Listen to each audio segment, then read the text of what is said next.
नमस्कार दोस्तों, स्वागत है आपका स्टडी फॉर सिविल सर्विसेज में। वीडियो को पूरा देखिए। कोई भी आपका फीडबैक है, कोई सजेशन है, तुरंत वीडियो में कमेंट करके जरूर बताइए। अच्छा लगे तो वीडियो लाइक जरूर कर लीजिए और ऐसे वीडियो लगातार फ्री में पाने के लिए चैनल को तुरंत सब्सक्राइब कर लीजिए और बेल आइकन को जरूर टैप कर लीजिए ताकि आगे भी सारे वीडियो आपको मिलते रहे। यूट्यूब में फॉलो करते हैं तो प्लीज ये वाला फ्री टेलीग्राम चैनल जरूर ज्वाइन कर लीजिएगा। सारे नोटिफिकेशन, सारे अपडेट यहीं पे आते हैं, ध्यान रखिएगा। स्टडी फॉर सिविल सर्विसेज का कोई भी पेड ग्रुप अगर आपको ज्वाइन करना है तो सिर्फ 85648053096960860894834455 यही नंबर है हमारे, सिर्फ जहां पे कॉल या व्हाट्सएप कर सकते हैं। इंस्टाग्राम पे हमारा पेज जरूर फॉलो कर लीजिएगा, study for civil dot services है। ट्विटर पे हमको जरूर फॉलो कर लीजिएगा, @स्टडी फॉर सिविल्स है। Greetings everyone. इस सीरीज में हम लोग UPPSC mains answer writing practice कर रहे हैं और ये इस सीरीज का हमारा 20th लेक्चर है। तो चलिए अब हम आज के क्वेश्चंस को शुरू करते हैं और हमारा पहला क्वेश्चन जो है वो है पेपर नंबर 1 से और क्वेश्चन है write a short note on the teachings of Swami Vivekananda and its relevance in the contemporary world. Swami Vivekananda की शिक्षाओं और समकालीन दुनिया में इसकी प्रासंगिकता पर एक संक्षिप्त टिप्पणी लिखें।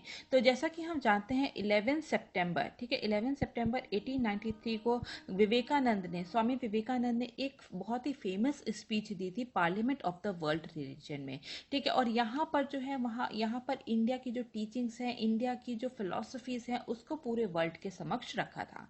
जैसा कि उन्होंने, हम जानते हैं कि जो है इंडिया की जो कल्चर है, संस्कृति है, उसको यहाँ पे वर्ल्ड पार्लियामेंट ऑफ रिलीजन जो कि शिकागो में, ठीक है, शिकागो में जो कि हुई थी, वहाँ पे इंडियन फिलॉसफी को वहाँ पे उन्होंने सबके सामने रखा था। एंशिएंट इंडियन फिलॉसफी, उसमें भी मेन जो थी वो योगा फिलॉसफी और वेदांता फिलॉसफी को वहाँ पे पूरी दुनिया के समक्ष रखा था। तो यहाँ पर हम देखते हैं कि इस साल जो है 128 साल जो है यहाँ पर हो गए हैं और हाल ही में जो है हमारे प्रधानमंत्री हैं, उन्होंने भी इसका जिक्र किया है स्वामी विवेकानंद की इस फेमस स्पीच का। तो यहाँ पर इसलिए ये क्वेश्चन जो है वो बहुत ही ज़्यादा रेलेवेंट हो जाता है। तो हम यहाँ अगर हम बात करें स्वामी विवेकानंद की, तो उनका ओरिजिनल नेम जो था, ओरिजिनल मूल नाम जो था वो था नरेंद्र नाथ दत्त और वो जो है वो एक नियो हिंदुइज्म के नाम पर जाने जाते थे, ठीक है। एक नियो हिंदुइज्म जो हिंदुइज्म का जो आधुनिक रूप से जो है उन्होंने प्रचार प्रसार किया था और उनकी जितनी भी शिक्षाएं थी वो जैनिज्म है, बुद्धिज्म है, बुद्धिज्म है, वेदांता है, उपनिषद है, गीता है, उस पर आधारित थी। तो यहाँ पर हम देखते हैं कि उन्होंने जो है यहाँ पे हिंदुइज्म को जो है उसको बढ़ाने में बहुत ही ज़्यादा मदद की थी। 1893 में, ठीक है, वर्ष 1893 में महाराजा अजीत सिंह ने, ठीक है, महाराजा अजीत सिंह ने उनको अनुरोध किया था कि वो अपना नाम जो है विवेकानंद कर लें, ठीक है। और उन्हीं के कहने पर जो है यहाँ पर जो है महाराजा अजीत सिंह जो खेतरी के स्टेट के थे, उन्हीं के कहने पर इन्होंने अपना नाम विवेकानंद रख लिया था। इससे पहले जो है वो अपने नाम जो है सच्चिदानंद रखा था उन्होंने, ठीक है, वो सच्चिदानंद नाम से जाने जाते थे। लेकिन इनके यहाँ पे महाराजा अजीत सिंह जो है उनके कहने पर इन्होंने अपना नाम बदलकर विवेकानंद रख लिया था। उन्हें जो है एक समाज सुधारक के रूप में जाना जाता है। उन्होंने कई क्षेत्रों में जो है काम किया था, जैसे कि हम जानते हैं कि उन्होंने इलिटरेसी, चाइल्ड मैरिज को जो है ख़त्म करने के लिए बहुत ही ज़्यादा उन्होंने काम किया था। उन्होंने जो है यहाँ पे वुमेन एम्पावरमेंट के लिए बहुत ज़्यादा काम किया था। तो इस तरीके के काम करने के लिए उन्हें एक समाज सुधारक भी के रूप में भी जाना जाता है। और इसी के चलते जो है नेताजी सुभाष चंद्र बोस जो है उन्होंने विवेकानंद को क्या कहा था, मेकर ऑफ मॉडर्न इंडिया, आधुनिक भारत का निर्माता कहा था। 1897 में, ठीक है, 1897 में उन्होंने रामकृष्ण मिशन का जो है उसकी स्थापना की थी। और यहाँ पर उन्होंने इसकी स्थापना क्यों की थी, ताकि जितने भी जो उनके जो आधुनिक विचार हैं, जितने भी जो उनके जो उनकी जो आइडियोलॉजीज हैं, जितने भी आइडियाज़ हैं, उसको जो है उसको जो है लोगों तक पहुँचाया जा सके, ठीक है, डोर टू डोर जाके जो है लोगों को उनका जो है मैसेज, जो नोबल मैसेजेस जो हैं वो लोगों तक पहुँचाया जा सके। जो जितने भी पुअर लोग हैं, मार्जिनल सेक्शन के लोग हैं, उनको जो है वहाँ पे शिक्षित किया जा सके। इसी के साथ साथ हम देखते हैं उन्होंने बेलूर मठ की भी स्थापना की थी 1899 में और जो कि वहाँ पे बाद में जो है यही बेलूर मठ में ही रहने लगे थे और यहीं पर जो है उनकी मृत्यु हुई थी। और यहाँ पे इनके कार्य इनके जो है इनका जो बहुत ज़्यादा जो कंट्रीब्यूशन था हम कह सकते हैं, ठीक है, इनके कंट्रीब्यूशन जो था उसके चलते जो है गवर्नमेंट ऑफ इंडिया ने, ठीक है, जो हमारी जो भारत सरकार है उसने 1984 में स्वामी विवेकानंद के जन्मदिन को राष्ट्रीय युवा दिवस के रूप में घोषित किया गया है। तो यहाँ पर हम देखेंगे कि आखिर उनकी टीचिंग्स क्या है, उनकी जो है शिक्षाएं क्या क्या है।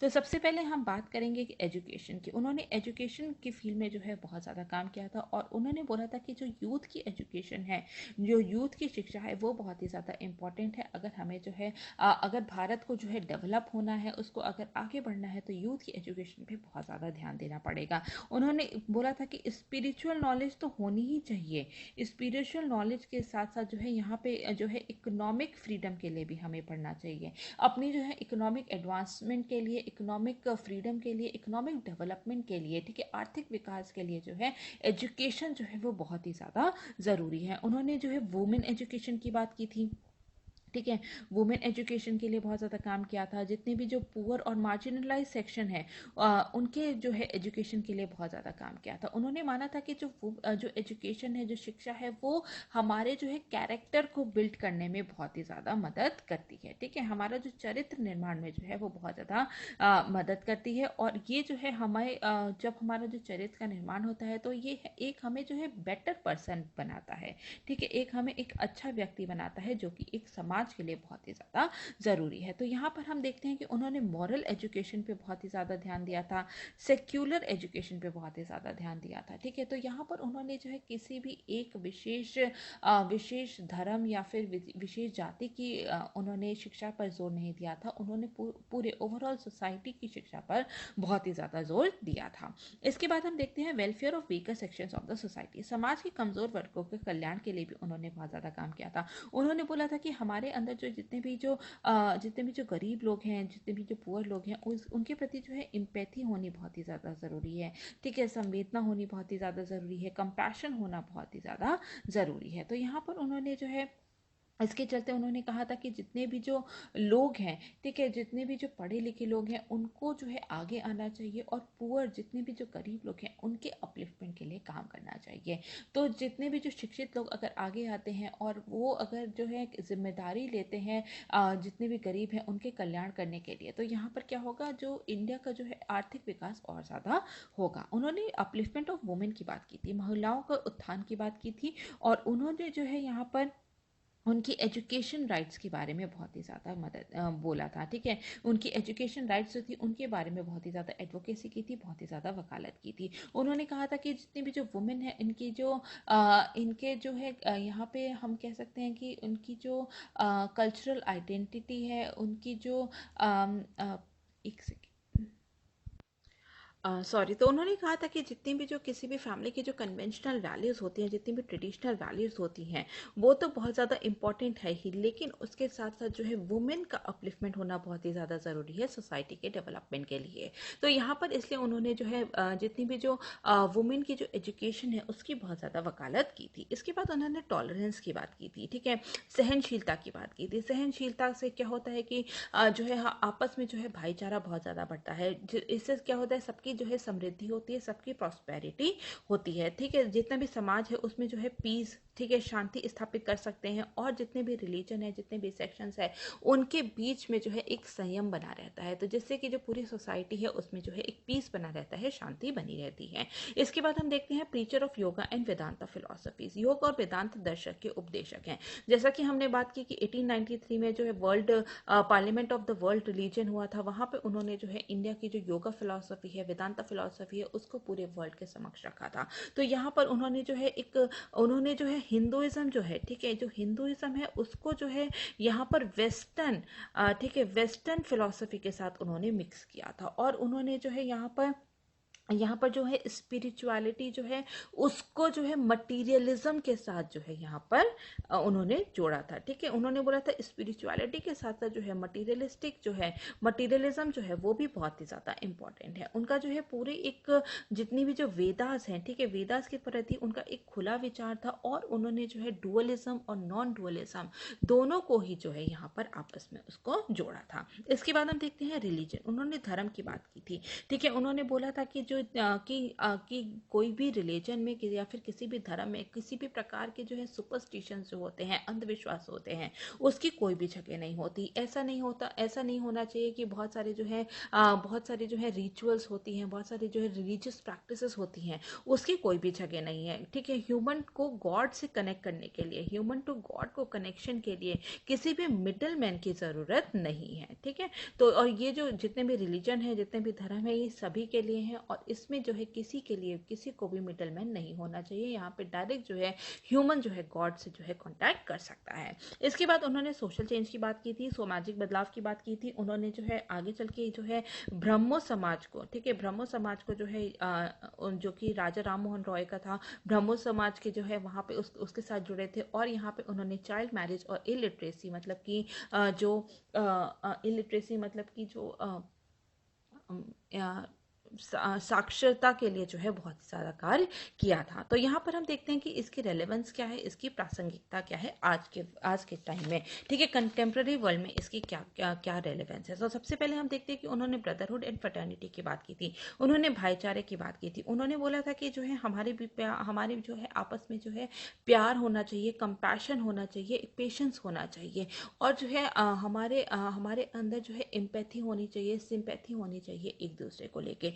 तभी जो है ब्रदरहुड जो है उसको हम बढ़ा सकेंगे, इंक्रीज कर सकेंगे। हमारी सोसाइटी में जितने भी कन्फ्लिक्ट्स हो रहे हैं उसको हम लोग डिक्रीज कर सकते हैं, और जितने भी जो सोसाइटी में जो है भाईचारे को जो है हम भाईचारे को और ज़्यादा बढ़ावा दे सकते हैं, और जो सोसाइटी है उसको एज अ होल जो है हम लोग एक तरीके से जो है बांध के रख सकते हैं। तो हम यहाँ पे देखते हैं कि उन्होंने जो है वसुदेव कुटुंबकम, ठीक है, वसुदेव कुटुंबकम जो कहा जाता है उस पर बहुत ही ज़्यादा जोर दिया था कि ये जो पूरी वर्ल्ड जो है, पूरी जो दुनिया है वो हमारी फैमिली है, और आपस में जो है जैसे फैमिली में एक प्यार होता है, भाईचारा होता है, उसी तरीके से सोसाइटी में भाईचारा और प्यार होना चाहिए। तो यहाँ पे हम देखते हैं कि आज के ज़माने में भाईचारा बढ़ाना, जहाँ पे कि बहुत ज़्यादा जो है रिलीजियस टेंशन्स होती है, कई बार जो है कास्ट के बेसिस पे जो है यहाँ पे लड़ाई झगड़े होते हैं, तो उन सबको कन्फ्लिक्ट को रिजॉल्व करने के लिए जो विवेकानंद की जो टीचिंग्स है वो बहुत ही ज़्यादा रेलिवेंट रखती हैं। इसके बाद हम देखेंगे सेल्फ फेथ, ठीक है, आत्मविश्वास पे उन्होंने बहुत ही ज़्यादा जोर दिया था।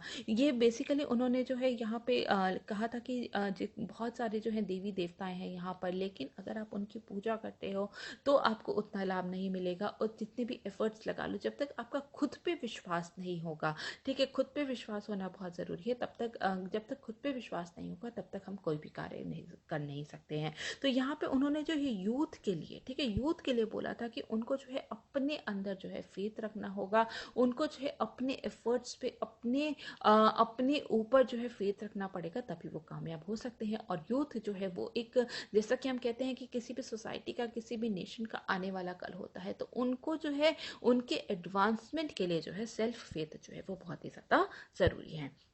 इसके बाद हम देखते हैं उन्होंने वुमेन एम्पावरमेंट की बात की थी, महिला सशक्तिकरण की बात की थी, क्योंकि उन्होंने कहा था कि जो है महिलाओं को जो है अपने ओन डिसीजंस, ठीक है, ओन डिसीजंस लेने आने चाहिए, ठीक है। तो यहाँ पर हम देखते हैं कि यहाँ पे आज के टाइम में भी जो है वुमेन एम्पावरमेंट, वुमेन का जो महिला सशक्तिकरण है उसकी बहुत ही ज़्यादा बात की जा रही है। उनको बोला गया था कि वुमेन की एजुकेशन पे बहुत ज़्यादा ध्यान देने की ज़रूरत है, क्योंकि एक वुमेन की एजुकेशन जो होती है, अगर हम किसी महिला को पढ़ाते हैं तो हमारी जो पूरी सोसाइटी है, समझ लीजिए हम उसको पूरा एजुकेट करते हैं। तो यहाँ पर जो है हमें जो है आज भी महिलाओं की जो एजुकेशन है, उनकी शिक्षा पर ध्यान देना जो है वो बहुत ही ज़्यादा ज़रूरी है। अगर हमें सोसाइटी को पूरा जो है एज अ होल जो है, अगर हमें उसका विकास करना है, हमें अपने पूरे नेशन का विकास करना है, तो हमें महिलाओं की एजुकेशन पे बहुत ही ज़्यादा जोर देना होगा, महिलाओं के सशक्तिकरण पे बहुत ज़्यादा ध्यान देना होगा, क्योंकि जो है 50% पॉपुलेशन क्या है आज भी जो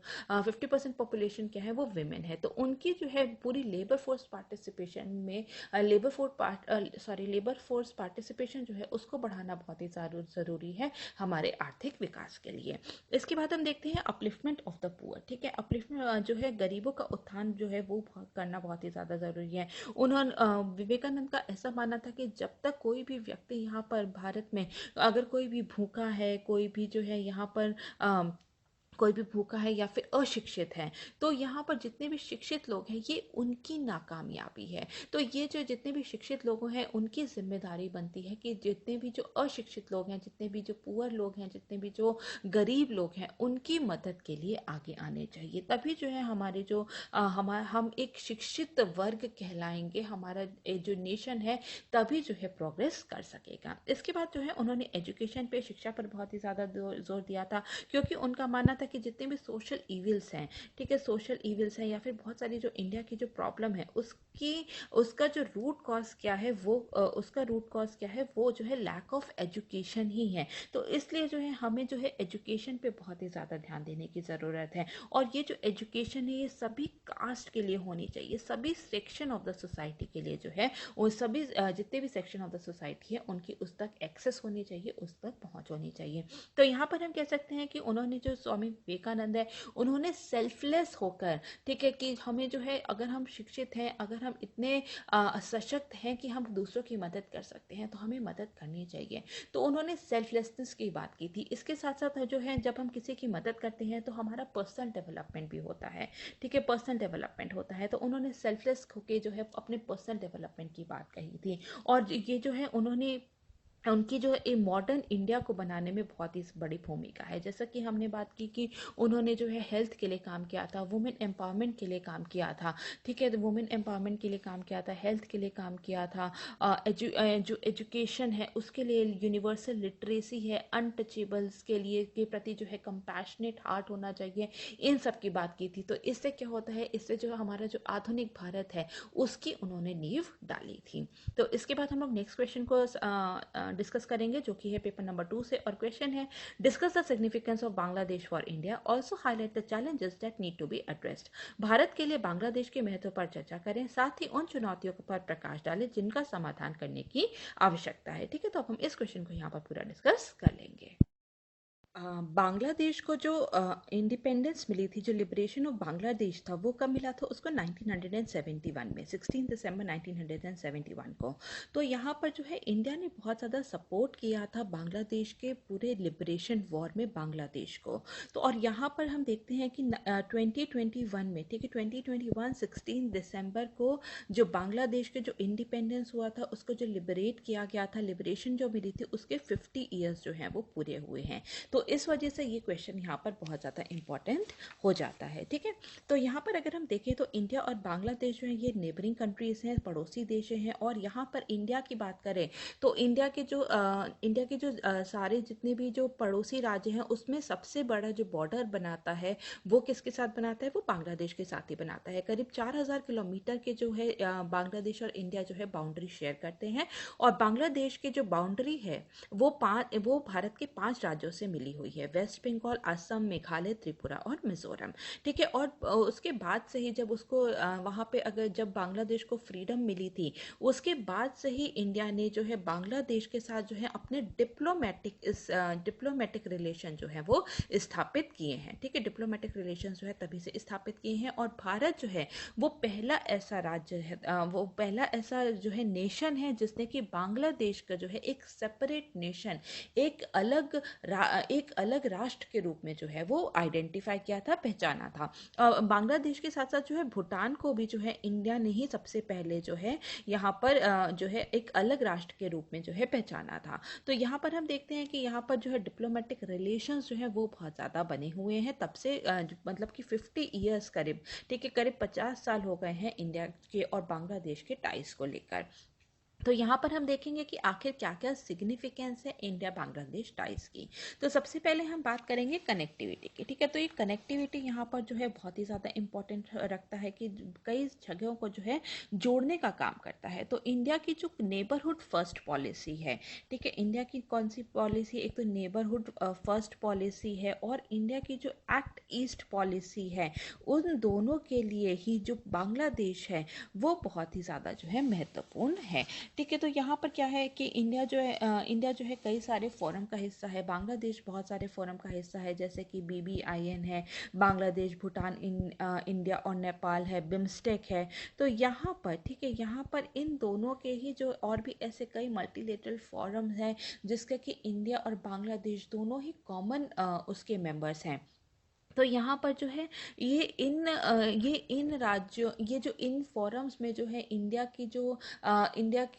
की सपोर्ट में अगर बांग्लादेश खड़ा होता है तो उनको जो है वो बहुत ज़्यादा मदद मिलती है। तो यहाँ पर हम देखते हैं कि जो है एक्ट ईस्ट पॉलिसी है, नेबरहुड फर्स्ट पॉलिसी है, उसमें BBIN, बिम्स्टेक जैसे जो फोरम्स हैं वो भी उनको जो है पूरा करने में या फिर जोड़ने में जो है वो बहुत ज़्यादा मदद करते हैं। तो यहाँ पर अगर हम देखें तो इंडिया और बांग्लादेश बांग्लादेश में आपसी कनेक्टिविटी भी बहुत ज़्यादा है, जैसे कि डायरेक्ट बस सर्विस है जो कि कोलकाता और अगरतला, ठीक है, कोलकाता और से लेके जो है अगरतला, कोलकाता से लेके जो अगरतला मतलब कि त्रिपुरा, ठीक है, वेस्ट बंगाल और त्रिपुरा को जोड़ती है, ठीक है। तो यहाँ पर जो है ये रास्ता जो है ये बांग्लादेश से ही होके गुजरता है, ये बांग्लादेश से होके गुजरता है। इसी वजह से जो इसके बीच का जो डिस्टेंस है वो 500 किलोमीटर्स का है। अगर यही वेस्ट बंगाल तो अगर हमें त्रिपुरा जाना होता है और केवल इंडियन बाउंड्री से इंडियन विद इन इंडिया अगर हम उसको जोड़ते हैं तो उसका जो है उसका डिस्टेंस करीब 1600 किलोमीटर होता, ठीक है। लेकिन क्योंकि ये बांग्लादेश से होके जा रहा है तो इसका जो डिस्टेंस है वो बहुत ज़्यादा कम हो गया है, 500 किलोमीटर्स का हो गया है। तो यहाँ पर हम देखते हैं कि भारत के कई राज्यों को आपस में जोड़ने के लिए भी, आपस में कनेक्टिविटी भी प्रदान करता है बांग्लादेश। इसके साथ साथ हम देखते हैं कि जो बांग्लादेश जो है, ठीक है, उसने जो है अपने जो कुछ पोर्ट्स हैं उसको भी भारत के लिए खोल दिया है। जैसे कि कौन कौन से पोर्ट हैं, जैसे कि है मंगोला पोर्ट है, ठीक है, मंगोला पोर्ट है और चित्तागोंग पोर्ट है, ठीक है, चित्तागोंग पोर्ट है। तो ये यहाँ पर इसने बांग्लादेश ने इंडिया को भी एक्सेस दे रखी है, जिससे कि यहाँ पे मेनली जितने भी नॉर्थ ईस्ट रीजन के जितने भी जो यहाँ पे पैसेंजर हैं या फिर जो गुड्स कैरी होते हैं तो उनके लिए जो है बांग्लादेश ने जो है इंडिया को एक्सेस दे रखी है।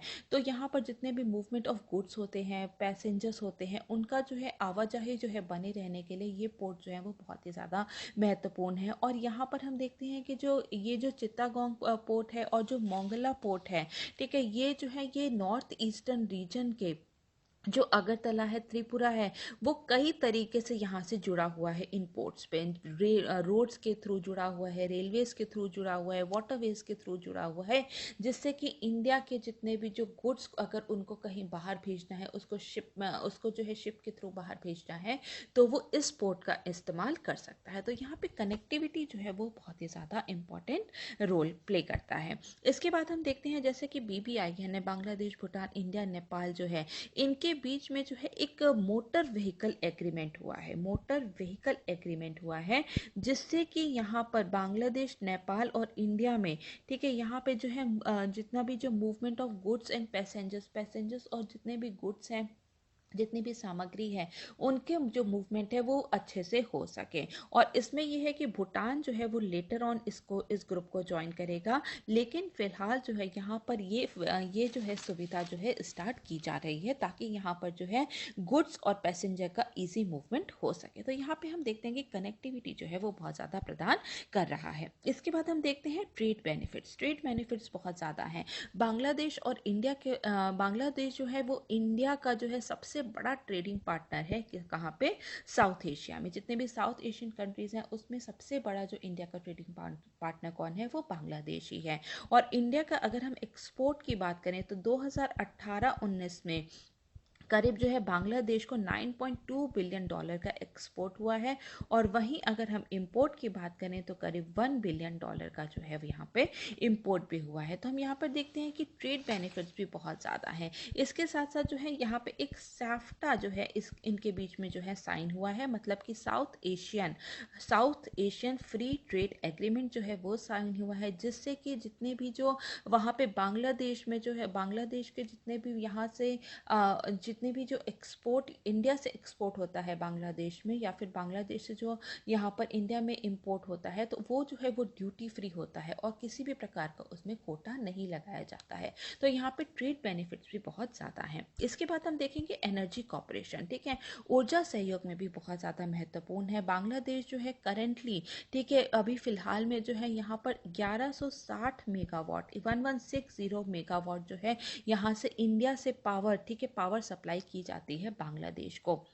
और यहाँ पर क्या है कि वहाँ का जो बांग्लादेश में एक न्यूक्लियर पावर प्लांट बनाया जा रहा है, न्यूक्लियर पावर प्लांट, तो वहाँ पर भी इंडिया उसको बहुत तरीके से सपोर्ट कर रहा है। जैसे कि वहाँ की पर्सनल ट्रेनिंग, ठीक है, किस तरीके से लोगों की किस तरीके से ट्रेनिंग देना है, उसमें भी इंडिया सपोर्ट कर रहा है। बहुत तरीके की जो है फाइनेंशियल हेल्प भी कर रहा है, उसको बनाने में भी जो है इंडिया उसका बहुत ज़्यादा सपोर्ट कर रहा है। तो इंडिया जो है यहाँ पर हम देखते हैं कि जो है यहाँ पर त्रिपुरा त्रिपुरा में एक पावर प्लांट है जिसका नाम है पलाटना पावर प्लांट। ठीक है, पलाटना पावर प्लांट जो कि त्रिपुरा में है, यहाँ से भी जो है एनर्जी सप्लाई की जा रही है बांग्लादेश को करीब 600 मेगावाट की। और इन रिटर्न हमें क्या मिल रहा है बांग्लादेश से, वो है कि हमें यहाँ पर जो है जितने जो नॉर्थ ईस्टर्न रीजन है वहाँ पर बांग्लादेश जो है करीब 10 Gbps की जो है इंटरनेट कनेक्शन जो है वो प्रोवाइड करा रहा है। तो यहाँ पर जो है एनर्जी सिक्योरिटी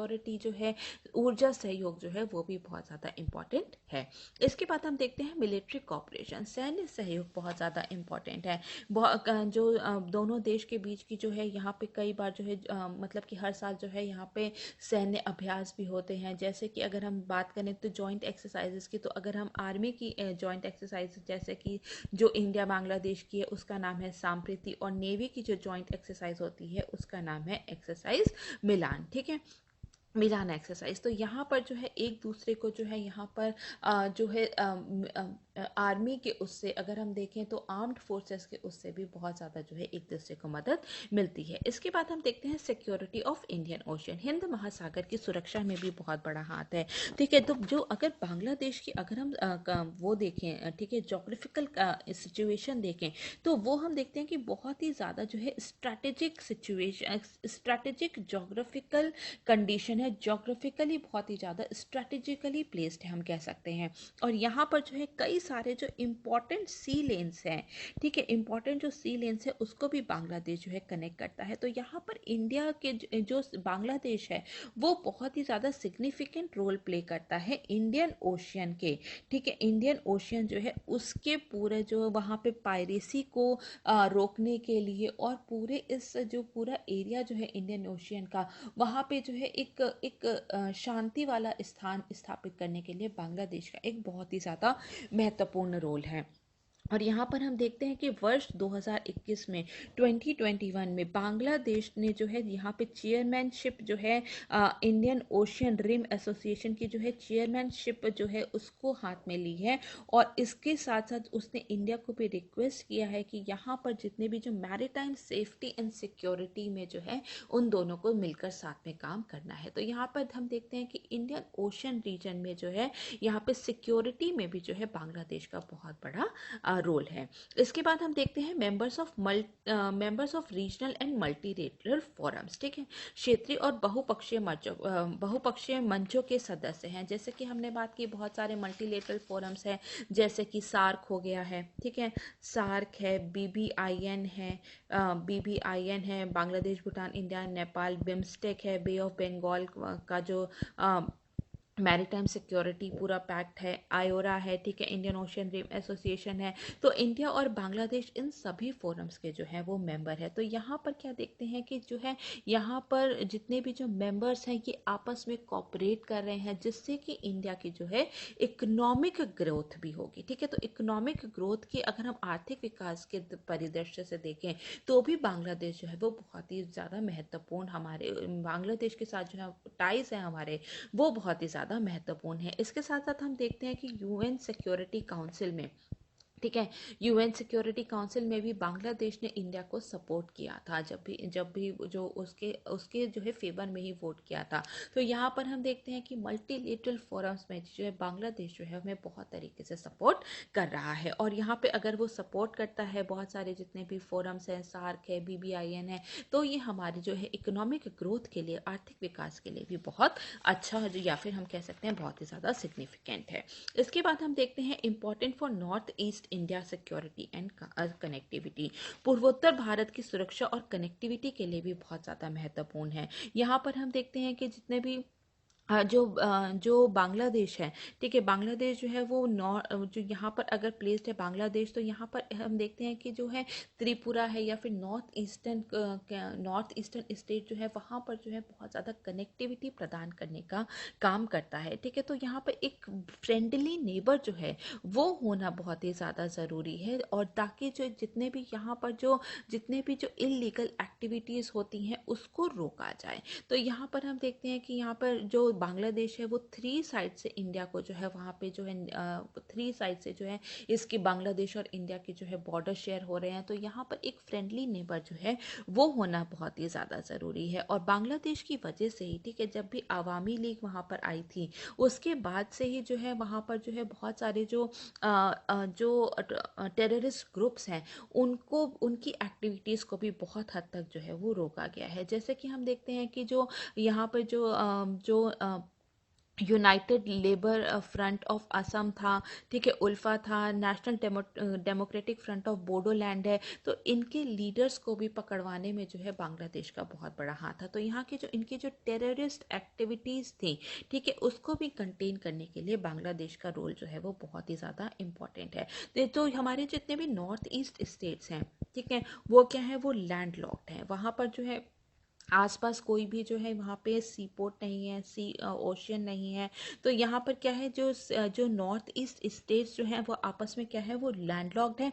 और यहाँ पर इनको जो है यहाँ पे शॉर्टर रूट, ठीक है, शॉर्टर रूट अगर हमें यहाँ पे इंडिया से इन नॉर्थ ईस्ट पर जो है अपनी पहुंच बनानी है सबसे आसान रास्ते से, तो हमें जो है बांग्लादेश की मदद लेनी होगी। बांग्लादेश से होके, ठीक है, हम लोग जो है वहाँ पे नॉर्थ ईस्टर्न स्टेट को पे जो है आसानी से पहुँच सकते हैं। यहाँ पर जो है यहाँ पे बहुत सारे जो है यहाँ पे सोशो इकोनॉमिक डेवलपमेंट और जितने भी नॉर्थ ईस्ट इंडिया है उसका मेन लैंड भारत में इंटीग्रेशन के लिए भी जो है, इसलिए बांग्लादेश की जो भूमिका है वो बहुत ही ज़्यादा महत्वपूर्ण है। पर यहाँ पे बहुत सारे चैलेंजेस भी हैं, ठीक है, इंडिया और बांग्लादेश के बीच में बहुत सारे इश्यूज हैं, बहुत सारे जो चैलेंजेस हैं जिसको कि एड्रेस करना बहुत ही ज़्यादा इम्पॉर्टेंट है, ठीक है। तो जैसे कि हम समझते हैं कि अगर हम इश्यूज और चैलेंजेस को समझे कि आपस में जो है बहुत सारे इन लोग के बीच में जो है ऐसे बहुत सारे इश्यूज हैं जो कि बोन ऑफ कंटेंशन बने हुए हैं। तो सबसे पहले हम बात करेंगे रिवर वाटर डिस्प्यूट की, ठीक है।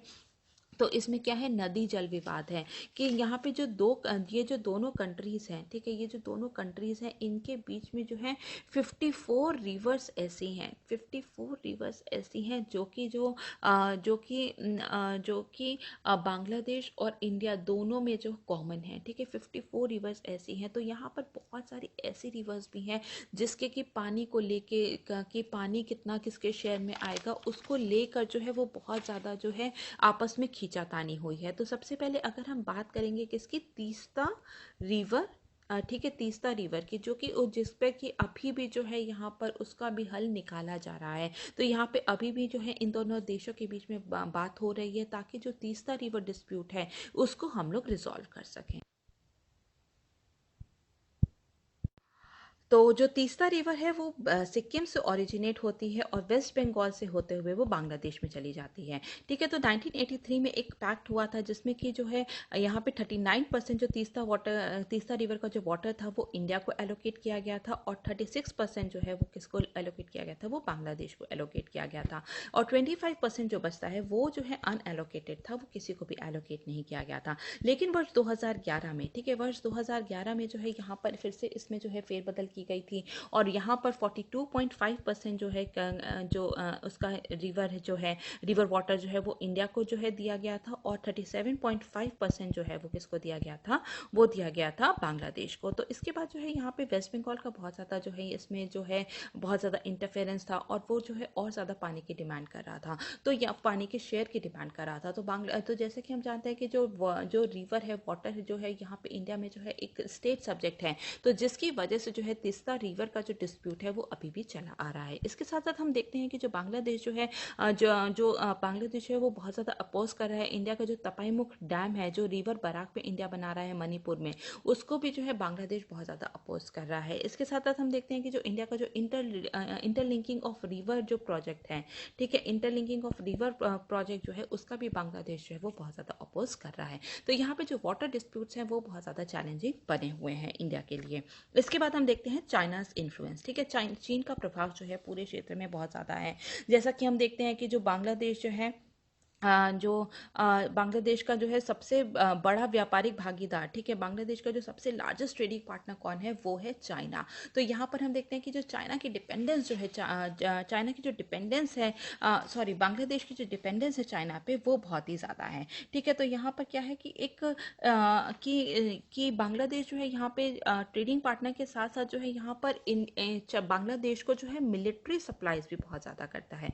ठीक है, मिलिट्री सप्लाईज बहुत ज़्यादा करता है। इनफैक्ट जो है सबमरीन्स को भी जो है चाइना जो है बांग्लादेश को सप्लाई कर रहा है। तो यहाँ पे इनका जो डिफेंस पार्टनर जो है, ये दोनों बहुत ही ज़्यादा है, डिफेंस टाइज जो है इन लोग के बीच में बहुत ज़्यादा स्ट्रांग है। इसके बाद हम देखते हैं बेल्ट एंड रोड इनिशिएटिव। ठीक है, बेल्ट एंड रोड इनिशिएटिव जिसका कि इंडिया ने हमेशा से अपोज करता है और इसका हिस्सा भी नहीं है, लेकिन बांग्लादेश जो है वो बेल्ट एंड रोड इनिशिएटिव को पूरी तरीके से सपोर्ट करता है। तो यहाँ पर जो है इंडिया के लिए ये भी बहुत ज़्यादा जो है यहाँ पे एक चैलेंज इशू बना हुआ है कि जो यहाँ उसके जो नेबरिंग कंट्रीज़ हैं, वो जो है चाइना की ओर जो है उनका ज़्यादा झुकाव है। और यहाँ तक कि जो चाइना जो है उसने बांग्लादेश में करीब $24 बिलियन जो है उतना इन्वेस्ट भी किया है। तो ये भी इंडिया के लिए जो है वो बहुत ज़्यादा जो है एक चैलेंजिंग टास्क है। इसके बाद हम देखते हैं स्ट्रिंग ऑफ पर्ल्स। ठीक है, मोतियों की माला। जैसा कि हम जानते हैं जो चाइना है वो इंडिया को जो है वो घेर रहा है कई जगह पर जो है। अब मिलिट्री पोर्ट और पोर्ट जितने भी अलग अलग कंट्री के हैं वहाँ पे जो है सेटअप करके उनको जो है वहाँ पे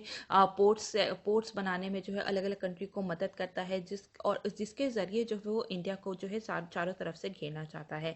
जैसे कि यहाँ पर क्या है, यहाँ पर है ग्वादर पोर्ट, श्रीलंका में जो है वो है हम्बनटोटा पोर्ट, और यहाँ पर की जो बांग्लादेश का जो चित्तागोंग पोर्ट है उसको भी जो है यहाँ पर वो जो है अपने लिए जो है वो यूज़ करना चाहता है ताकि वो इंडिया को घेर सके।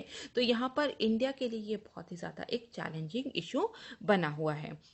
इसके साथ साथ हम देखते हैं जो चाइना का जो युआन प्रोविंस है वो जो चित्तागोंग पोर्ट है वहीं से जो है वो होते हुए वो जो इंडियन ओशन में जो है वो कनेक्ट करना चाहता है। तो यहाँ पर हम देखते हैं कि जो चाइना का जो पूरे एरिया में जो इन्फ्लुएंस है, जो चाइना का जो महत्व है, वो बहुत ही ज़्यादा बढ़ रहा है। तो ये ज़रूरी है कि एक न्यूट्रल हमारा पड़ोसी राज्य होना चाहिए, जो कि किसी भी प्रकार में अगर हमारी जो है एक सिक्योरिटी और जो हमारी जो सिक्योरिटी कर सके, हमारी रक्षा कर सके। तक क्योंकि अगर कोई भी बाहर से कोई भी कंट्री जो है अगर हमें किसी भी तरह का हमारे पर दबाव डालती है, किसी भी तरह का अटैक करती है, तो हमारे जो आसपास के जो राष्ट्र हैं उनको एक न्यूट्रल होना बहुत ही ज़्यादा ज़रूरी है। लेकिन पूरे एरिया में बढ़ते चीन के महत्व को देखते हुए बांग्लादेश के लिए जो है चीन का जो महत्व जो बहुत ज़्यादा बढ़ रहा है, वो इंडिया के लिए बहुत ही एक चैलेंजिंग टास्क है। इसके बाद हम देखते हैं इलीगल माइग्रेंट्स। ठीक है, इलीगल माइग्रेंट्स जो है वो बहुत ही ज़्यादा इंडिया में आए हुए हैं बांग्लादेश से। ठीक है, तो यहाँ पे बांग्लादेश से जो है वो इन्फिल्ट्रेशन जो है वो बहुत ज़्यादा होता है। और अगर हम मिनिस्ट्री ऑफ होम अफेयर्स की बात करें तो उसने बताया है कि 1.2 करोड़ जो है बांग्लादेशी जो हैं केवल वेस्ट बंगाल में आकर जो है वो सेटल हुए हैं। तो यहाँ पर हम देखते हैं कि जो इलीगल माइग्रेंट्स है, जो इनफिल्ट्रेटर्स की जो प्रॉब्लम है वो बहुत ही ज़्यादा है। इसके साथ साथ जो है बांग्लादेश और इंडिया के बीच में जो है CAA, ठीक है, CAA और जो है यहाँ पे NRC, national register of citizen को लेकर भी बहुत ही ज़्यादा जो है मनमुटाव है, खींचातानी है। तो यहाँ पर हमें ये सारे इश्यूज जो हैं उसको जल्द से जल्द सॉल्व कर देने चाहिए। इलीगल एक्टिविटीज़ जो हैं वो बहुत ही ज़्यादा होती हैं। जैसा कि हमने बात की कि इंडिया और बांग्लादेश के बीच में जो है करीब 4000 किलोमीटर का जो है बॉर्डर शेयर करते हैं। तो यहाँ पर जो है यहाँ पे इलीगल एक्टिविटीज़ जो हैं वो बहुत ज़्यादा होती हैं। जैसा कि नारकोटिक्स कंट्रोल ब्यूरो ने क्या कहा है कि यहाँ से जो है पूरी बांग्लादेश बॉर्डर से जो है हीरोइन की ट्रैफिकिंग बहुत ज़्यादा होती है, स्मगलिंग बहुत ज़्यादा होती है, फेक करेंसीज जो है वो बहुत ज़्यादा आती हैं, ह्यूमन ट्रैफिकिंग है, कैटल स्मगलिंग है। ऐसे बहुत सारे जो इलीगल एक्टिविटीज़ जो हैं वो बांग्लादेश और इंडिया के बॉर्डर में जो है वो देखी गई है। इसके साथ साथ हम देखते हैं जो बांग्लादेश में जो है ISI जो है पाकिस्तान का जो है वहाँ पे से जो है वो भी बहुत ज़्यादा एक्टिव है। और जैसा कि हम जानते हैं कि पाकिस्तान जो है वो इंडिया और पाकिस्तान के रिलेशंस अच्छे नहीं हैं। तो यहाँ पर अगर बांग्लादेश जो है वो पाकिस्तान के साथ अगर हाथ मिला रहा है, अगर पाकिस्तान का ISI जो है वहाँ से अगर वो एक्टिव है, तो ये इंडिया के लिए बहुत ही बड़ा जो है एक चैलेंजिंग टास्क है। इसके साथ साथ हम देखते हैं कि जो नॉर्थ ईस्ट के बहुत सारे जो इंसर्जेंट ग्रुप्स हैं, वहाँ के जो वहाँ के जो हम कह सकते हैं जो एंटी सोशल जो ग्रुप्स हैं वो भी जो है वो बांग्लादेश से ही ऑपरेट हो रहे हैं। तो यहाँ पर जो है इंडिया के लिए ये बहुत ही चिंताजनक बात है। तो यहाँ पर हम आगे क्या क्या कर सकते हैं, ज़रूरी है कि जितने जो भी वाटर डिस्प्यूट्स हैं, जो भी रिवर डिस्प्यूट्स हैं, उनको जल्द से जल्द रिजॉल्व करने की कोशिश करनी चाहिए, ठीक है, ताकि जो है हम लोग अपनी जो है रिलेशनशिप जो है और इसको स्ट्रॉन्ग कर सकें। जैसे कि तीसरा रिवर डिस्प्यूट है, उसको भी जल्द से जल्द सॉल्व कर देना चाहिए, क्योंकि जो है यहाँ पर अभी तक क्या होता है कि जो भी जितने भी जॉइंट रिवर कमीशन है की मीटिंग्स जो होती हैं उसमें वेस्ट बंगाल को इंक्लूड नहीं किया जाता। तो ज़रूरी है कि आगे आने वाली जितनी भी मीटिंग्स हो उसमें वेस्ट बंगाल को इंक्लूड किया जाए, ताकि जो है ये जो पूरा जो इशू है उसको जल्द से जल्द हम लोग रिजॉल्व कर सकें, क्योंकि जो है हर बार वेस्ट बंगाल ही इसका अपोज करता है। तो ज़रूरी है जो है उसको वेस्ट बंगाल को भी जो है इंक्लूड इसमें किया जाए। Fast track completion of project, जितनी भी परियोजना है उनका फास्ट ट्रैक रूप से जो है वो पूरा कर दिया जाना चाहिए, ताकि जो बांग्लादेश की चाइना पे डिपेंडेंस जो है उसको हम कम कर सकें, ठीक है। तो इंडिया जो है जो 2014 से 3 लाइन ऑफ क्रेडिट जो है वो उसको साइन किया है, एमओयू साइन किया है बांग्लादेश के साथ, जिसमें कि $8 बिलियन, ठीक है, $8 बिलियन जो है का जो लाइन ऑफ क्रेडिट जो है इंडिया ने जो है उसके साथ बांग्लादेश के साथ साइन किया है, जो कि बहुत सारे के जो इंफ्रास्ट्रक्चर प्रोजेक्ट है, जैसे कि रोड्स बनाना है, रेलवे लाइंस बिछानी है, पोर्ट्स है, इन सबको लगाने के लिए जो है यहाँ पर इंडिया ने उनको पैसा दिया है, क्रेडिट दिया है। तो ज़रूरी है कि जितने भी इंफ्रास्ट्रक्चर प्रोजेक्ट हैं उनको जल्द से जल्द कंप्लीट किया जाए। इसके बाद है देखते हैं हम कि जितने भी इलीगल माइग्रेंट्स का जो इशू है उसको भी जल्द से जल्द सुलझा देना चाहिए। जितने भी जो इलीगल माइग्रेंट्स हैं उनको जो है यहाँ से डिपोर्ट कर देना चाहिए। उनको यहाँ पे हमें सुनिश्चित करना चाहिए कि उनको किसी भी प्रकार की वोटिंग राइट्स ऑफ नेशनैलिटी जो है वो नहीं मिले। और सीएए और एनआरसी को लेकर भी जो इंडिया और बांग्लादेश के बीच में जो भी मनमुटाव है, जितनी भी चिंताएं चल रही हैं, उसको भी जल्द से जल्द हमें रिजॉल्व करने की ज़रूरत है। इसके बाद हम देखते हैं इलीगल एक्टिविटीज़ जो है उसको कंट्रोल करना बहुत ही ज़्यादा ज़रूरी है, जैसे कि फेक करेंसी है, स्मगलिंग है, ड्रग ट्रैफिकिंग है, ह्यूमन ट्रैफिकिंग है। तो इन सबको जो ये बॉर्डर एरिया पे, ठीक है, यहाँ पे जितने भी बॉर्डर एरिया है इंडिया बांग्लादेश का, यहाँ पे एक जॉइंट फोर्स होनी चाहिए, ठीक है, ताकि जितनी भी इलीगल एक्टिविटीज़ हैं उसको भी हमें कम करने में मदद मिले। तो यहाँ पर हम देखते हैं कि दोनों जो कंट्रीज़ हैं, बांग्लादेश और इंडिया, ये दोनों ही एक दूसरे पे डिपेंडेंट है वहाँ की अपनी अपनी कंट्रीज़ की स्टेबिलिटी के लिए, ठीक है, स्टेबिलिटी के लिए, सिक्योरिटी के लिए जो है आपस में डिपेंडेंट है। तो हमें जो है साथ में मिलकर जो है काम करना होगा, और जो इंडिया की जो तभी जो है neighbourhood first policy, act east policy है, हम उसको जो है वो पूरा कर सकेंगे। जो इंडिया को जो है यहाँ पर बांग्लादेश से जो है कुछ लेसन्स भी लर्न करने की ज़रूरत है, जैसे कि किस तरीके से जो है ह्यूमन डेवलपमेंट इंडेक्स में जो है हम लोग बेहतर प्रदर्शन कर सकते हैं, क्योंकि बांग्लादेश का जो ह्यूमन डेवलपमेंट इंडेक्स पे जो प्रदर्शन है वो बहुत ही ज़्यादा अच्छा है। तो हम लोग जो है अपने जो हमारे पड़ोसी राष्ट्र हैं उनसे हम लोग बहुत कुछ सीख भी सकते हैं, और ये राष्ट्र जो होते हैं इनके साथ हमें हाथ मिलाना होगा, ताकि जो क्योंकि ये हमारे सिक्योरिटी स्टेबिलिटी के लिए बहुत ही ज़्यादा महत्वपूर्ण होते हैं। इसके बाद अब नेक्स्ट क्वेश्चन देखेंगे, जो कि है पेपर नंबर 3 से, और क्वेश्चन है what is reserve bank of India's data localisation policy, also highlights its various advantages and challenges involved. भारतीय रिजर्व बैंक की डेटा स्थानीयकरण नीति क्या है, इसके अलावा इसके विभिन्न लाभों और इसमें शामिल चुनौतियों पर प्रकाश डालें। ठीक है, तो हम इस क्वेश्चन को यहाँ पर पूरा डिस्कस कर लेंगे। तो यहाँ हम सबसे पहले समझेंगे कि आखिर डेटा लोकलाइजेशन या फिर डेटा स्थानीयकरण होता क्या है। तो डेटा लोकलाइजेशन का मतलब होता है जितने भी जो कंट्री के जितने भी जो लोग हैं उनकी जितने भी जो इंफॉर्मेशन है, उनकी जितनी भी जो हम कह सकते हैं कि जितना भी जो उनका डेटा होता है वो उसी कंट्री की बाउंड्री में ही रहेगा, ठीक है, वहीं पर उसको स्टोर किया जाएगा किसी भी फिजिकल डिवाइस में, और वहीं से वो प्रोसेस किया जाएगा। कंट्री के बाहर वो जो डेटा है वो नहीं जाएगा। तो इसी को क्या कहते हैं, डेटा लोकलाइजेशन कहते हैं। तो इसका मतलब हम क्या समझ सकते हैं कि जितने भी हमारे जो नीति होते हैं, जितनी भी हम नीतियां बनाते हैं, जितने भी पॉलिसी मेजर्स लेते हैं, जिससे कि जो हमारा जो डेटा फ्लो होता है, ठीक है, जो डेटा फ्लो होता है उसको हम लोग कहीं ना कहीं रिस्ट्रिक्ट करने की बात कर रहे हैं, कि उसको कहाँ पर स्टोर करना है, कौन से डिवाइस में, कौन से फिजिकल डिवाइस में स्टोर करना है, वो जो है वो विद इन उस कंट्री के बाउंड्री में होना चाहिए। वो जो डेटा जो प्रोसेस हो रहा है वो जो है वो उसी कंट्री के अंदर होना चाहिए, उसी कंट्री के भीतर होना चाहिए। तो इसी को जब हम लोकल लेवल पे सारे जितना भी डेटा है उसको हम स्टोर करते हैं, उसको प्रोसेस करते हैं, उसी को डेटा लोकलाइजेशन या फिर डेटा स्थानीयकरण कहा जाता है। तो अभी तक क्या होता है, अभी जितना भी डेटा होता है उसको क्लाउड पे, ठीक है, जितना जो क्लाउड है उसमें संग्रहित किया जाता है, उसमें स्टोर किया जाता है, जो कि जनरली इंडिया के बाहर होता है। तो यहाँ पर जो है डेटा लोकलाइजेशन की बात की जा रही है और इसके बहुत सारे अपने फायदे हैं। तो जैसा कि हम देखते हैं कि जो टेलीकॉम सेक्टर है, ठीक है, टेलीकम्युनिकेशन सेक्टर है, वहाँ पर अभी भी, ठीक है, अभी भी डेटा लोकलाइजेशन की जो पॉलिसी है वो जो है यहाँ पर जो है डेटा पॉलिसी जो है उसको अपनाया गया है कि इसमें कहा गया है कि जितनी भी सब्सक्राइबर्स की इंफॉर्मेशन है, ठीक है, जितनी भी सब्सक्राइबर्स की इंफॉर्मेशन है उसको जो है लोकल ही स्टोर किया जाएगा, लोकल ही प्रोसेस किया जाएगा और किसी भी प्रकार से, ठीक है, किसी भी प्रकार से जितनी भी सब्सक्राइबर के अकाउंट की इंफॉर्मेशन है वो किसी भी प्रकार से जो है ओवरसीज जो है ट्रांसफ़र नहीं की जाएंगी।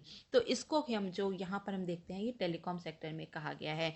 इसी तरह जो रिसेंटली, ठीक है, हाल ही में जो है आरबीआई ने कहा है कि जितने भी जो पेमेंट्स होते हैं, कार्ड से बहुत तरह के पेमेंट होते हैं, वीज़ा से होते हैं, मास्टर कार्ड होते हैं, अलग अलग तरह के जो कार्ड्स हैं उनसे जितनी भी पेमेंट्स होती हैं तो उनका जितना भी जो डेटा है वो विद इन इंडिया ही रहना चाहिए, वो स्टोर भी इंडिया में होगा, वो प्रोसेस भी इंडिया में होगा। तो ये आरबीआई ने हाल ही में कहा है।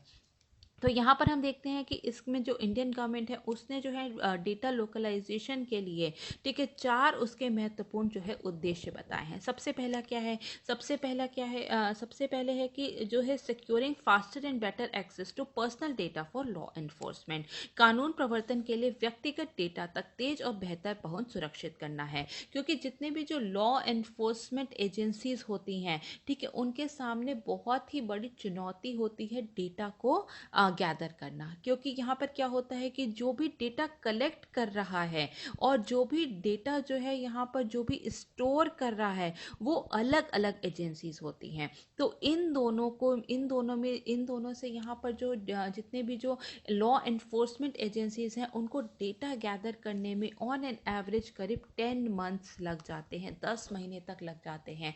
तो यहाँ पर जो है फास्टर मतलब कि तेज मतलब कि बेहतर तरीके से, तेज़ तरीके से अगर हमें डेटा को अगर हमें गैदर करना है, कलेक्ट करना है, तो अगर या फिर हमें उसकी एक्सेस करनी है तो ज़रूरी है कि हम डेटा को लोकल लेवल पे ही स्टोर और प्रोसेस करें। ठीक है, तो अभी तक क्या होता है कि जितनी भी गवर्नमेंट एजेंसीज हैं तो वो किसका यूज़ करती हैं, म्यूचुअल लीगल असिस्टेंट ट्रीटीज़ का।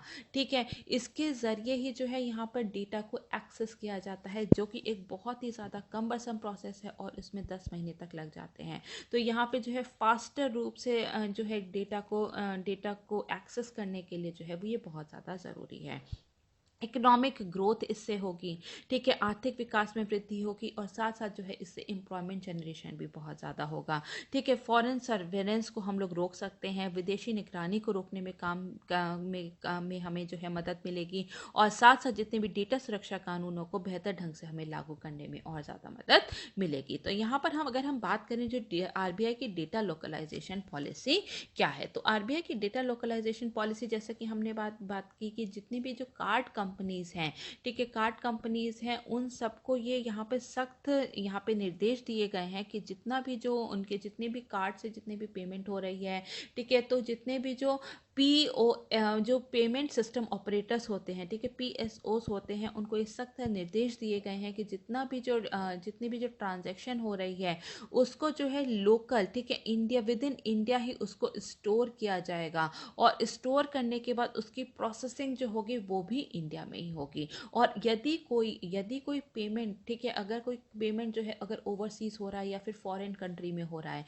तो क्या है, तो भी वहाँ पे भी जितनी भी जो ट्रांजैक्शन की जो डिटेल्स हैं वो वहाँ के सिस्टम से जो है वो डिलीट कर दी जाएंगी और उसको केवल जो है भारत में ही जो है संग्रहित किया जाएगा। ठीक है, यहाँ पे कोई भी बार नहीं है कि कितनी बार भी पेमेंट हो सकती है, पेमेंट आप कितनी बार भी करिए, लेकिन उसका जो डेटा है, उसकी जो डिटेल्स हैं वो इंडिया में ही उसको स्टोर और प्रोसेस किया जाएगा। इसके बाद उसने कहा है कि यहाँ पे जितनी भी जो अगर किसी ओवरसीज है अगर या फिर कोई भी फॉरेन रेगुलेटर है, अगर उसको किसी भी भी प्रकार का डेटा चाहिए तो उससे क्या होगा, उसको वो शेयर तो किया जाएगा, लेकिन उसके लिए आरबीआई की अप्रूवल लेना बहुत ही आरबीआई की अप्रूवल लेना जो है वो ज़रूरी है, वो मैंडेटरी है। इसी के साथ साथ अगर जो है कोई भी कभी होता है कि बहुत सारे कस्टमर्स डिस्प्यूट्स होते हैं, ठीक है, उनके जो अगर कोई भी विवाद होता है तो उसके लिए भी जो है डेटा जो है शेयर किया जा सकता है, लेकिन उसके लिए भी जो है अप्रूवल चाहिए होगी। तो यहाँ पे जितना भी जो स्टोर किया जाएगा उसके लिए कुछ यहाँ पे निर्देश दिए गए हैं कि किस तरीके से जो है डेटा को स्टोर करना है। सबसे पहले इसमें पूरी की पूरी ट्रांजैक्शन डिटेल्स होनी चाहिए, लेन देन का विवरण होना चाहिए, ठीक है, कि किसने ट्रांजैक्शन की, किसको ट्रांजैक्शन किस अकाउंट से किस अकाउंट में गया। तो ये सारी जो पेमेंट की जो डिटेल्स हैं, सेटलमेंट की जो डिटेल्स हैं, इसको जो है पूरी की पूरी होनी चाहिए वहाँ पे। इसके साथ साथ जो है कस्टमर की सारी डिटेल होनी चाहिए कि कस्टमर का नाम क्या है, उसका मोबाइल नंबर क्या है, आधार नंबर, पैन नंबर, ईमेल, सारी की सारी जो है कस्टमर की भी डिटेल्स यहाँ पर होनी चाहिए।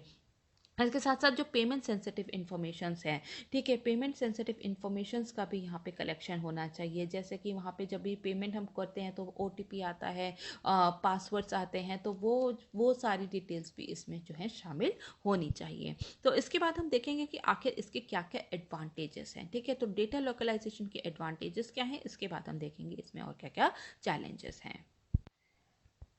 तो अगर हम इसके एडवांटेजेस की बात करें तो सबसे पहले क्या है, सबसे पहले नेशनल सिक्योरिटी, राष्ट्रीय सुरक्षा में हमारे बहुत ज़्यादा मदद करेगा।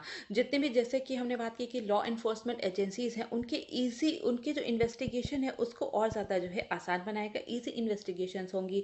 जैसा कि बात की कि अभी तक जो क्या यूज़ किया जाता था, MLAT, जिसमें कि जो है जितनी भी गवर्नमेंट एजेंसीज हैं वो MLAT का इस्तेमाल करती हैं, जिसमें कि कई सारा जो है वक्त लगता है, टाइम बहुत ज़्यादा जाता है। तो नेशनल सिक्योरिटी को जो है उसको सुनिश्चित करने के लिए जो है डेटा लोकलाइजेशन जो है वो बहुत ही ज़्यादा महत्वपूर्ण है। इसके बाद हम देखते हैं सिक्योर सिटीजन्स डेटा, सुरक्षित नागरिक डेटा के लिए भी बहुत ज़्यादा ज़रूरी है, क्योंकि ये जो है जितने भी कस्टमर्स हैं उनके जो सिटीजन के जो डेटा है उसको तो सिक्योर करने के साथ साथ जो उनकी प्राइवेसी है उसको भी सुनिश्चित करता है। और जितने भी और जो फॉरेन सर्वेलेंस होती है किसी भी सिटीजन को लेकर, जो फॉरेन सर्वेलेंस होती है, जो फॉरेन निगरानी होती है, उसको भी कम करने में हमें बहुत ज़्यादा मदद मिलेगी। इसके बाद हम देखते हैं मिनिमाइज क्रॉस बॉर्डर कॉन्फ्लिक्ट, सीमा पार संघर्षों को भी कम करता है, ठीक है। तो यहाँ पर जो है कई बार जो होता है डेटा शेयरिंग की वजह से जो है बहुत सारे कॉन्फ्लिक्ट्स अराइज हो जाते हैं, या फिर अगर जो है यहाँ पर इंडिया में जो है अगर कोई भी किसी भी चीज़ को लेकर अगर कॉन्फ्लिक्ट अराइज हुआ है, कोई डिस्प्यूट है, कोई विवाद हुआ है,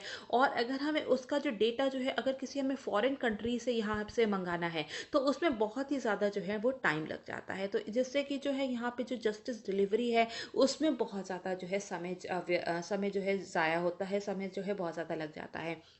तो जो डेटा शेयरिंग जो कॉन्फ्लिक्ट्स हैं उसको कम करने के लिए बहुत ही ज़्यादा ज़रूरी है कि जो हमारे जो डेटा को जो है हम लोकली स्टोर और प्रोसेस करें। इसके बाद जो है डेटा अवेलेबिलिटी, डेटा उपलब्धता में भी जो है वो बहुत ज़्यादा मदद मिलेगी। जो हमारी लोकल गवर्नमेंट है, जो हमारे यहाँ के रेगुलेटर्स हैं, वो कभी भी जो है डेटा को जो है एक्सेस कर सकते हैं, उन तक उनकी पहुँच होगी जब भी उनको रिक्वायरमेंट होगी। तो यहाँ पे डेटा जो है लोकली अवेलेबल भी होगा। इकोनॉमिक बेनिफिट्स बहुत ज़्यादा हैं, आर्थिक लाभ बहुत ज़्यादा हैं, क्योंकि जो यहाँ पे जो फॉरेन कंपनीज़ हैं, ठीक है, जो फॉरेन कंपनीज हैं वो उनको जो है यहाँ पे ज़रूरी कर दिया गया है कि वो लोकली जो है यहाँ पे इंफ्रास्ट्रक्चर डेवलप करें। जब यहाँ पे लोकली जो है इंफ्रास्ट्रक्चर डेवलप होगा तो यहाँ की जो हमारी जो इंडिया की इकोनॉमी जो है वो भी बहुत ज़्यादा बूस्ट होगी। तो यहाँ पे हमें जो है आर्थिक लाभ बहुत ज़्यादा होंगे, और यहाँ के जो इंडिया के जो बहुत ज़्यादा जो लोकल कंपनीज हैं उनको बहुत ज़्यादा जो है बूम मिलेगा, उनको जो बहुत ज़्यादा बूस्ट मिलेगा। जैसे कि डोमेस्टिक कार्ड होल्डर जो डोमेस्टिक कार्ड होल्डर जो रुपे है, ठीक है, रुपए जो है उसको जो है वहाँ यहाँ पे जो है उनको बहुत ज़्यादा जो है बेनिफिट होगा।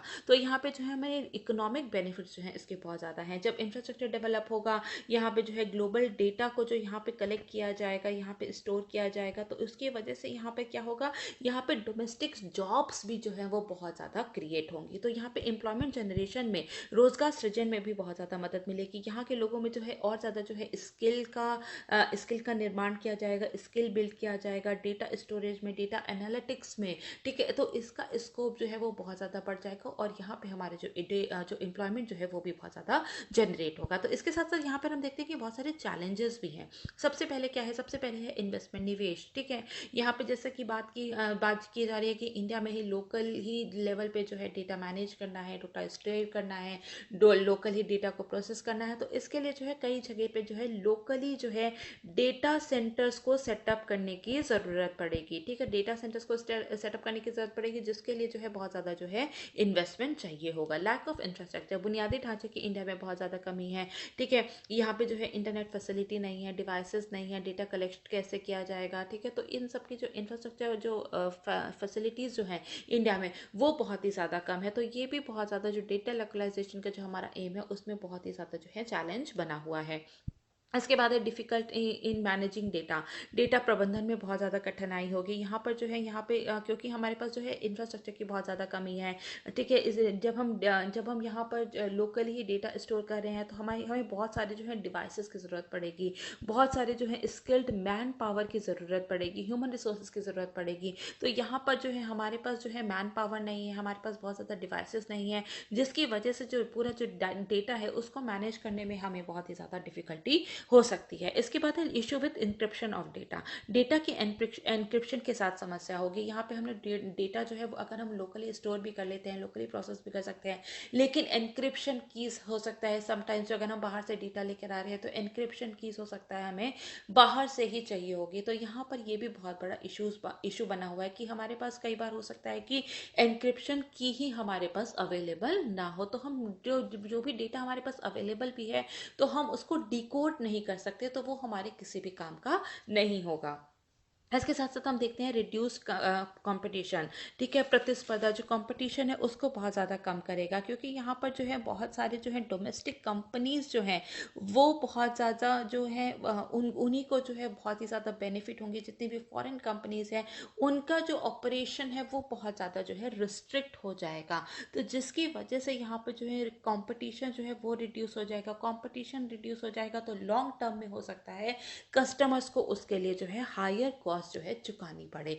अपने डेटा को सिक्योर करने के लिए, अपने डेटा को स्टोर करने के लिए हो सकता है वो कस्टमर्स के जो जेब पर, कस्टमर्स के पॉकेट पे जो है वो बर्डन पड़े। तो यहाँ पर हम देखते हैं कि जो भी डेटा लोकलाइजेशन के बहुत सारे जो एडवांटेजेस हैं, चैलेंजेस हैं, लेकिन हमें जो है इसके लिए एक लॉन्ग टर्म स्ट्रैटेजी को डिवाइस करना होगा, क्योंकि इसके जो है यहाँ पे हमारे जो आर्थिक विकास के लिए, एम्प्लॉयमेंट जनरेशन के लिए जो है ये बहुत ही ज़्यादा महत्वपूर्ण है। इनफैक्ट ये अगर हम कहें तो नेशनल सिक्योरिटी के लिए, प्रिवेसी, लोगों के प्रिवेसी के लिए बहुत ही ज़्यादा ज़रूरी है। तो इसके लिए हमें एक लॉन्ग टर्म स्ट्रैटेजी को डिवाइस करना बहुत ज़्यादा ज़रूरी है। हमें एक एडिक्वेट इंफ्रास्ट्रक्चर इसके लिए चाहिए होगा।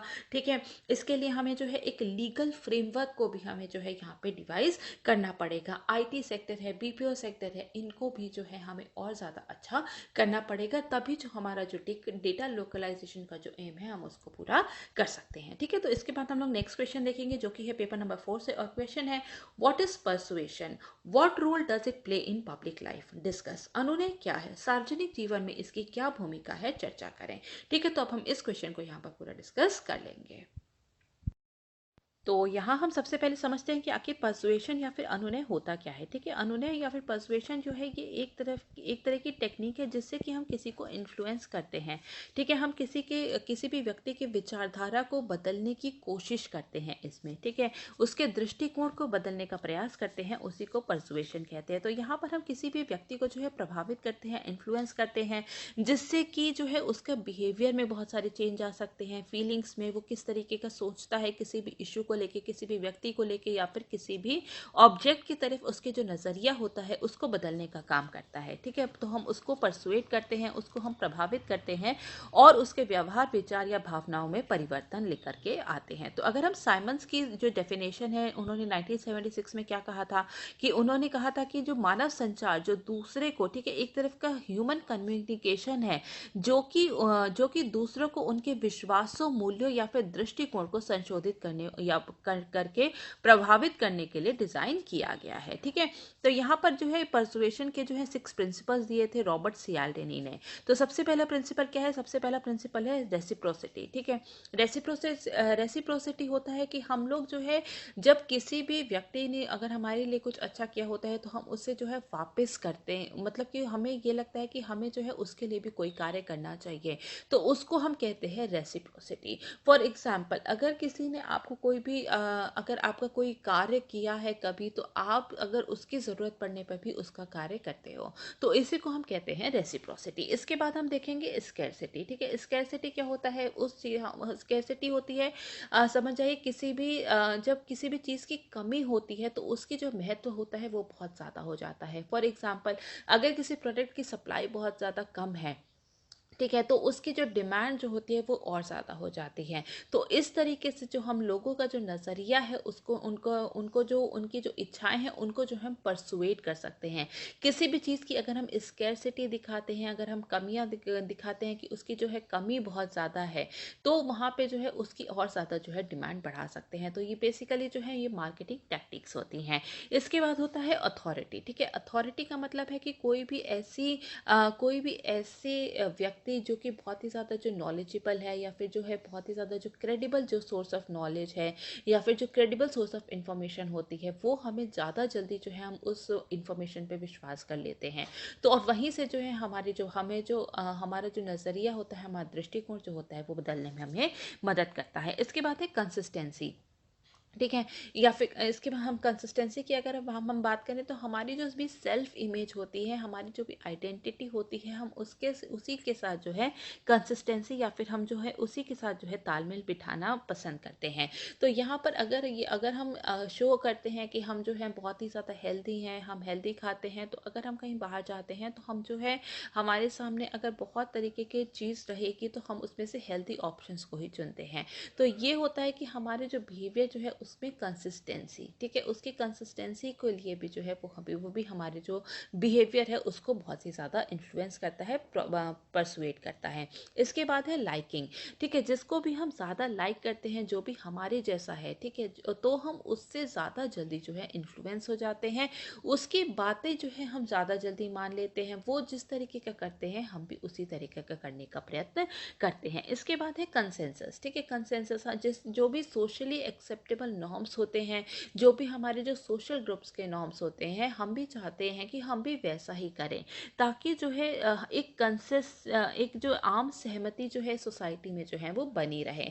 तो कई बार ऐसा होता है जब भी हमें कोई भी डिसीजन लेना होता है तो हम आसपास अपने ग्रुप में देखते हैं कि वो किस तरीके का कार्य कर रहे हैं, ठीक है, वो क्या कार्य कर रहे हैं, इससे पहले कि हम डिसीजन लें। तो किसी भी डिसीजन पे किसी भी डिसीजन पे पहुंचने से पहले जो है हम आसपास के लोगों को देखते हैं, ताकि जो सोसाइटी में जो है कंसेंसस, एक आम सहमति जो है वो बनी रहे। तो पर्सुएशन से हम देखेंगे कि पब्लिक लाइफ में जो है क्या रोल है। ठीक है, तो अगर हम पब्लिक लाइफ के अगर हम रोल की बात करें तो ये सोशल चेंज को लाने में बहुत ही ज़्यादा जो है मदद करता है, सामाजिक बदलाव में बहुत ज़्यादा मदद करता है। जैसे कि जो हमारे जो सोशल इवेंट्स हैं सोसाइटी में बहुत ज़्यादा, जैसे कि चाइल्ड मैरिज है, गर्ल्स एजुकेशन है, ठीक है, इंटरकास्ट मैरिज है, तो इन सब को सोशल इविल्स को कई बार ऐसा होता है कि इनको जो है कम करने के लिए जो पब्लिक सर्वेंट्स होते हैं वो लोगों को परसुएट करते हैं, उनका दृष्टिकोण जो है बदलने की कोशिश करते हैं। तो यहाँ पर जो है परसुएशन का बहुत बड़ा रोल है, क्योंकि कई बार जो होता है ये चीज़ें जो है कोअर्शन या फिर फोर्सफुली हम लोग चेंज नहीं कर सकते। इसके लिए जो है लोगों को जो है अलग अलग तरीके के मैसेज देने होंगे और उनको जो है इन्फ्लुएंस करना होता है, ताकि उनका जो दृष्टिकोण जो है इन सारे सोशल इवेंट्स की तरफ जो है उसको हम लोग बदल सकें। इसके बाद है एटीट्यूड चेंज। ठीक है, लोगों को एटीट्यूड चेंज करने में भी बहुत ज़्यादा हमें मदद मिलती है। लोगों का जो है हम लोग कई बार जो है परसुएट करते हैं अलग अलग तरीके से, जैसे कि कई बार जो है रेगुलर अनाउंसमेंट की जाती है कि आप अपने जो है आसपास के एरिया को स्वच्छ रखें। ठीक है, लॉकडाउन में जो है जो कोविड-19 लॉकडाउन था उसके लिए जो है अभी भी जैसे कि हम देखते हैं कि जो टेलीफोन पे जो है कई बार जो है अनाउंसमेंट की जाती है कि मास्क पहने हैं, समय समय पर हाथ धोएं।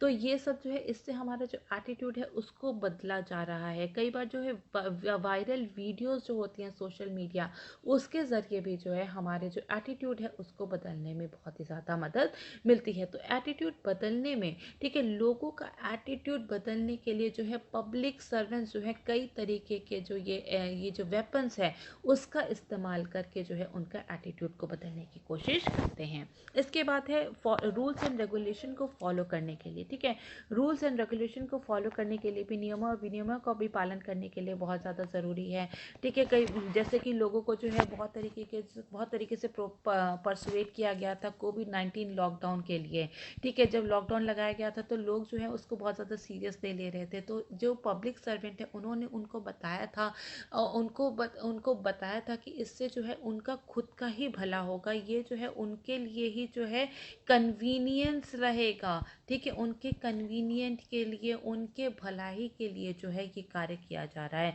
तो इस तरीके से लोगों को परसुएट किया गया था, जितने भी रूल्स एंड रेगुलेशन है, जितनी भी कोविड-19 की गाइडलाइंस है उसको फॉलो करने के लिए। पॉलिसी फॉर्मुलेशन में मदद करता है। पॉलिसी फॉर्मुलेशन से ज़्यादा जितनी भी पॉलिसी इम्प्लीमेंटेशन है उसमें बहुत ज़्यादा मदद करता है। तो सरकार बहुत सारी नीतियाँ लेके आई है, जैसे कि बेटी बचाओ बेटी पढ़ाओ, उज्ज्वला स्कीम है, स्वच्छ भारत अभियान है, जहाँ पर कि लोगों को उनका बिहेवियर चेंज करने के लिए, ठीक है, क्योंकि ये जितनी भी स्कीम्स हैं इसमें लोगों के बिहेवियर को चेंज लाने के लिए जो है लेकर के आई गई हैं सारी स्कीम्स। तो इसमें ज़रूरी है कि जो है जितने भी पब्लिक सर्वेंट हैं वो लोगों का जो दृष्टिकोण बदलने की बहुत ज़्यादा ज़रूरत है। तो इन स्कीम्स के थ्रू जो है उनका दृष्टिकोण बदला जा सकता है, और ये जो है इनको इम्प्लीमेंट कराने के लिए जो है उनको जो है परसुएट करना ज़रूरी है। ये काम जो है ये फोर्सफुली नहीं हो सकता है। इंसेंटिवाइजिंग डिजायर्ड बिहेवियर, वांछित व्यवहार को प्रोत्साहित करने के लिए भी जो है बहुत ज़रूरी है। क्योंकि जैसे कि फॉर एग्जांपल, जैसे कि कई बार जो है स्कीम्स निकाली जाती हैं कि अगर आप ब्लैक मनी जो है अपनी उनको जो है अगर आप उनको डिक्लेयर करते हो तो आपको जो है टैक्स में बहुत ज़्यादा छूट मिलेगी। तो इस तरीके की स्कीम्स जो है लेकर के आया जाता है, जिससे कि लोगों को जो है जो कि हम एक्चुअली में बिहेवियर चाहते हैं उसको हम लोग रिवॉर्ड कर रहे हैं। इसके बाद है motivate others to get the job done, दूसरों को काम करने के लिए प्रेरित करता है। जितने भी पब्लिक सर्वेंट होता है उनका काम क्या है कि पॉलिसी फॉर्मुलेट हो गई, सब कुछ हो गया, तो जो आम जनता है या फिर जो उनके जो सबॉर्डिनेट्स हैं उनसे किस तरीके से काम करवाना है, तो इसके लिए जो है वो लोग परसुएशन जैसे हथियार का जो है वो यूज़ करते हैं, लोगों को परसुएट करते हैं ताकि जो है डिज़ायर्ड रिजल्ट जो है उन्हें मिल सके। तो डिज़ायर्ड रिजल्ट मिलेगा तो हमारा जो देश है उसका विकास भी होगा। कॉन्फ्लिक्ट को रिजॉल्व करने में, विवादों को सुलझाने में भी बहुत ज़्यादा मदद मिलती है। कई बार ऐसा देखा गया है कि जो पब्लिक सर्वेंट्स होते हैं उनको डे टू डे लाइफ में बहुत सारे जो कॉन्फ्लिक्ट्स होते हैं उनको रिजॉल्व करने का काम करते हैं। कई बार जो है उनकी पब्लिक से डायरेक्ट जो है वो पब्लिक से जो है डायरेक्ट कॉन्फ्लिक्ट होता है, तो वहाँ पर भी जो है उनको परसुएट करना होता है, इन्फ्लुएंस करना होता है, जिससे कि वो जो है अपने तरीके से या फिर एक कंसेंसस पे पहुँच कर जो है किसी भी कॉन्फ्लिक्ट को जो है रिजॉल्व कर सकते हैं। तो यहाँ पर अगर हम परसुएशन की बात करें तो परसुएशन जो है ये हमारे जो बिहेवियर है, जो लोगों का बिहेवियर है, इसमें एक लॉन्ग लास्टिंग चेंज लाने का काम करता है। और ये जो पब्लिक सर्वेंट्स जो हैं ये इसको जो है इसका सही इस्तेमाल करके एक राइट टूल की तरह इस्तेमाल करके इन लोगों में जो है बिहेवियर चेंज लेकर के आ सकते हैं। ठीक है, so that is all for now. Thank you so very much.